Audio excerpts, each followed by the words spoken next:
நம்மளுக்கு வந்து தூக்கணாங்குருவி கூடு கிடச்சிருக்கு. தூக்கணாங்குருவி பாருங்கள், இந்த வழியாக போகும். எவ்வளோ அருமையாக கட்டி இருக்குது பார்த்திங்கன்னா தெரியும். இது வந்து முதல்ல எடுத்து வச்சது பாருங்கள். உள்ளே தெரியுதான்னு பாருங்கள், தெரிஞ்ச வரைக்கும் காட்டுறேன். இப்படி உள்ளே போயிட்டு இங்கே நடுவில் ஒரு அறை இருக்கும். இந்த வழியாக இது வந்து மேலே வந்து நம்ம ஓலையில் வந்து இதை கட்டிடும். அதாவது பனைமரத்தில், அந்த மாதிரி பனைமரத்துலேருந்து எடுத்தேன் நான். அதில் வந்து இது கட்டிடும் நல்லா விழுகாமல். இது வந்து பனை ஓலையில் இருக்கிற அந்த நார் தாங்க. இது பில்லு என்ன பில்லு அப்படி சொல்லி பார்த்தா அந்த பனை ஓலையிலேயே ஓரமாக வரதெல்லாம் கடிச்சு தான் நல்லா திக்காக இருக்குது. இது தானே இந்த வருஷம் வந்து அது வேண்டாம் அப்படின்னு சொல்லிட்டு அதை தள்ளி விட்டுரும் பழசு. அப்புறம் புதுசாக திரும்பவும் கட்டும். அந்த மாதிரி இது காற்றுக்கு கீழே விழுந்தது தான் நான் எடுத்துருக்கிறேன். நிறைய கிடச்சிச்சு. அதை வந்துட்டு இந்த வழியாக உள்ளே போய் அதுக்கப்புறம் உள்ளே ஒரு அறை வச்சுருக்கோம். பார்த்தீங்கன்னா இதுக்குள்ளேயே ஒரு அறை இருக்குது. இதுக்குள்ளே ஒரு அறை இருக்குது. எனக்கு இதில் காட்ட முடியல பாருங்கள். நல்லா பார்த்தீங்கன்னா தெரியும். இந்த விரல் விட்ற பார்த்தீங்களா, விரல தெரியுதா, இந்த வழியாக வரும். அதுக்கப்புறம் உள்ளே வந்து இது ஒரு லேயர் இருக்குங்க. இந்த இதுக்குள்ளே ஒரு வீடு இருக்குது. இந்த விரல் பாருங்கள், இந்த வழியை வந்து அப்புறம் உள்ளே இப்படி போகும். உள்ளே போகும். உள்ளே போயிட்டு இதுக்குள்ளே குஞ்சுங்கள்லாம் உள்ளே உட்காந்துக்கும். முன்னாடி வந்து குருவிங்க 2 உட்காந்துக்கும். இதுக்குள்ளே அதனோட குழந்தைங்களாம் உட்கார்றதுக்கு இந்த உள்ளே இருக்கிற பாகத்தில் வந்து உட்காந்துக்கும். இது தொங்கிட்டு இருக்கும். ஏதாவது பூச்சி போச்சுனாலும் இங்கே பார்த்துட்டு காணோம் அப்படி சொல்லிட்டு போகும். ஆனால் உள்ளே போய் இந்த வழியாக போய் உள்ளே வந்து இதுக்குள்ளே தான் குஞ்சுங்களெல்லாம் வச்சுருக்கோம். ஸோ பூச்சி பாம்பு ஏதாச்சும் போச்சுனா கூட இங்கே முன்னாடி வந்து காலியாக இருக்குது அப்படின்னு நினச்சிட்டு போயிருங்க. ஆனால் பாதுகாப்பாக குஞ்செல்லாம் இதுக்குள்ளே வச்சுருக்கோம்.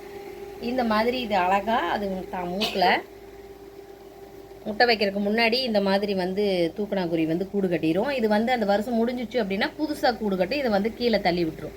இதுவாக உழுகாது. அந்த மட்டை வந்து நம்ம பனை ஓலை வந்து காஞ்சி கீழே விழுந்துரும் இல்லையா, அந்த டைமு அதுக்கு தெரியும். அதனால் வந்து அடுத்தடுத்த ஓலைங்களில் வந்து வைக்கும். ஆனால் பாருங்கள், ஒரு துளி ஒன்றும் ஆகலை, ஒரு எதுவுமே பாதிப்பு இல்லை. இதுக்குள்ளே வந்து ஒரு களிமண் கொஞ்சமாக எடுத்துகிட்டு வந்து செம்மண்ணோ களிமண்ணோ தண்ணியில் கொண்டு வந்து சாணியோட கலந்து அந்த சாணியும் அந்த மண்ணையும் சேர்த்து இதுக்குள்ளே கொண்டு போய் ஒரு பக்கம் ஒட்ட வச்சு, இந்த மின்மினி பூச்சி இருக்குது இல்லையா, இப்போல்லாம் அழிஞ்சிருச்சு. அந்த மின்மினி பூச்சி எங்கே இருக்குதோ அதை கொண்டு வந்து உள்ளே அந்த உருண்டையில் அந்த சாணியும் அந்த மண்ணும் கலந்த அந்த உருண்டையில் வந்து தலையை கொண்டு போய் சொருகி வச்சிரும். அப்போ வந்து உள்ளே வந்து லைட்டும் கிடைக்கும். அந்த உள்ளே வந்து வெளிச்சமாக அழகாக இருக்கும். இந்த மாதிரி வந்து இந்த தூக்கணாங்குருவி வந்து செய்யுங்க. இப்போ நான் வந்து எனக்கு இதில் நிறைய கிடைச்சதுனால எப்படி இதை யூஸ் பண்ணுறேன்னா, வீட்டில் வந்துட்டு இந்த நம்ம அழகாகவும் இருக்கணும், யூஸும் ஆகணும். அதுக்காக இது அப்படியே நம்மளுக்கு கிடச்சிருக்கு. இப்போ நான் வந்து இந்த மாதிரி லைட் இருக்கு இல்லைங்களா, இந்த பல்பை வந்து நான் எடுத்துக்க போகிறேன். பல்பு நம்ம வாங்கி வச்சுருந்தோம், அதில் ஒரு பல்பு எடுத்துக்கலாம். இந்த பல்பை வந்து எடுத்துகிட்டு இதுக்கு வந்து நம்ம ஒயரு, அந்த ஹோல்ட்ரு போட்டு ஒயரு போட்டு இதை வந்து இந்த மாதிரி பாருங்கள், இந்த மாதிரி நம்ம வந்து உள்ளே விட்டுட்டோம்னா, உள்ளே விட்டுட்டு இந்த மாதிரி நம்ம பல்பை வந்து ஹோல்ட்ரு போட்டு நம்ம வந்து எங்கேயாவது தொங்க விட்டுக்கிட்டோம் அப்படின்னா இப்படி வீட்டில் ரொம்ப அழகாக இருக்கும். பெட்ரூமில் நம்மளுக்கு தேவைப்படுற இடத்துல வந்து நம்ம விட்டுக்கலாம். ரொம்ப அழகாக இருக்கும். இந்த லேயர் வந்து லேஸாக இருக்குது இல்லைங்களா, ஒரு தெரியும் லைட்டாக உள்ள தெரியுதா, ஒயர் இல்லை, நான் வாங்கி பண்ணணும். அதனால் பாருங்கள் இப்படி தெரியும், வெளிச்சமாகவும் இருக்கும், அழகானதாகவும் இருக்குது. செயற்கையாக எல்லாம் செஞ்சிட்ருக்காங்க. நம்மளுக்கு இது கிடச்சிச்சு. இதை வந்து நம்ம வீட்டில் வச்சுக்கலாம். ரொம்ப அருமையாக இருக்கும். உங்களுக்கு ஒரு வேளை கிடச்சிச்சு அப்படின்னா இது மாதிரி யூஸ் பண்ணலாம். இன்னொன்று, இது நிறைய இருக்குது இல்லை பிஞ்சு போயிருக்குது அப்படின்னா அதை எடுத்து நம்ம மேல் தேய்க்கிறதுக்கும் இந்த நாரை வந்து நம்ம யூஸ் பண்ணிக்கலாம். ரொம்ப நல்லாயிருக்கும்.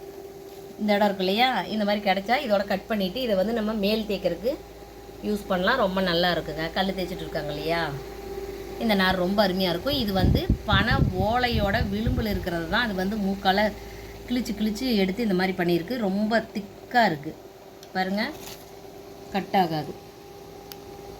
அவ்வளோ இந்த நகத்தில் பிடிச்சி நம்ம இப்படி பண்ணால் தான் இதாகுது, மற்றபடி உழுகலை. அவ்வளோ ஸ்ட்ராங்காக இருக்குது. இது எவ்வளோ வருஷம் ஆயிடுச்சு. இது கிட்டத்தட்ட நான் எடுத்த இப்போ 2-3 வருஷம் ஆயிடுச்சு. இது நிறைய இருந்துச்சு. சரி, இதை காட்டலாம் அப்படின்னு சொல்லிட்டு இப்போ நான் உங்களோட ஷேர் பண்ணிக்கிறேன்.